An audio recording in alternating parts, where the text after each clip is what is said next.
जनसंघर्ष मोर्चा अध्यक्ष एवं GMVN के पूर्व उपाध्यक्ष रघुनाथ सिंह नेगी ने प्रेस वार्ता करते हुए पत्रकारों से कहा कि प्रदेश की जनता का जब सरकार से भरोसा टूट जाता है तो वहीं जनता को भरोसा होता है कि राजभवन से न्याय मिलेगा, लेकिन न्याय मिलना तो दूर, राजभवन सचिवालय द्वारा 1-2 महीने तक आवेदन पत्रों को इकट्ठा किया जाता है, तब जाकर कहीं जनता के आवेदन पत्रों को संबंधित विभागों को भेजा जाता है। यानी राजभवन के अधिकारी महीनों तक आवेदन पत्रों पर कुंडली मारे बैठे रहते हैं। कई मामलों में अधिकारी जब पत्र अग्रसारित करते हैं तब उनसे उन आवेदन पत्रों पर हुई कार्यवाही का ब्यौरा मांगा जाता है। आपको बता दें कि रघुनाथ सिंह नेगी ने कहा कि प्रतिवर्ष राजभवन पर करोड़ों रुपए बहाया जाता है, लेकिन बावजूद इसके जनता के आवेदन पत्रों का सही समय पर प्रेषण न करना, ईमेल चेक न करना राजभवन की नाकारा कार्यप्रणाली को दर्शाता है। जनता इस उम्मीद में रहती है कि उनके आवेदन पत्रों पर कार्रवाई हो रही है, लेकिन उनको क्या मालूम कि उनकी पत्रावलियां राजभवन में ही दम तोड़ रही हैं। वैसे भी प्रदेश में जनता की सुनने वाला कोई नहीं है। रघुनाथ सिंह नेगी ने कहा कि जनसंघर्ष मोर्चा गवर्नर साहब से मांग करता है कि जनता के दुख दर्द पर संवेदनशील बने। राजभवन की जो कार्यप्रणाली है, जिस तरह से राजभवन की उदासीनता है और नकारापन है, निश्चित तौर पे प्रदेश की जनता पे बहुत भारी पड़ रहा है।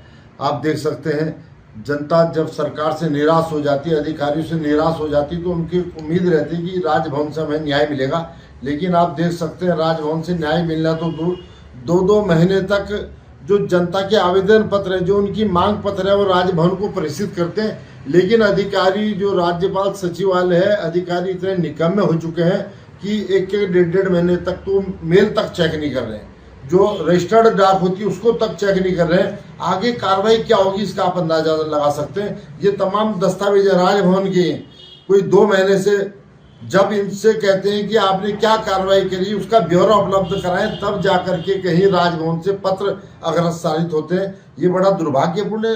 ये ऐसगाह बनाने का जो ये काम है, निश्चित तौर पे हम गवर्नर साहब के भी कार्य की निंदा करते हैं। आखिर वो देख क्या रहे हैं, वो क्यों उदासीन बने हुए, उनकी दिलचस्पी जनता के जो दुख दर्द है उसमें क्यों नहीं है। इस बात को लेकर के जनसंघर्ष मोर्चा की बड़ी पीड़ा है। हम हवा में कोई बात नहीं कर रहे। ये देख लीजिए आप, कोई 11 महीने का पत्र है, कोई 12 महीने का पत्र है। बड़ी मुश्किल से जब जाके हमने उनसे पूछा, भाई आप इन पे क्या कार्रवाई कर रहे हैं, तब जाके ये पत्र आगे चले, तो आप समझ सकते हैं कि जनता को कैसे न्याय मिलेगा।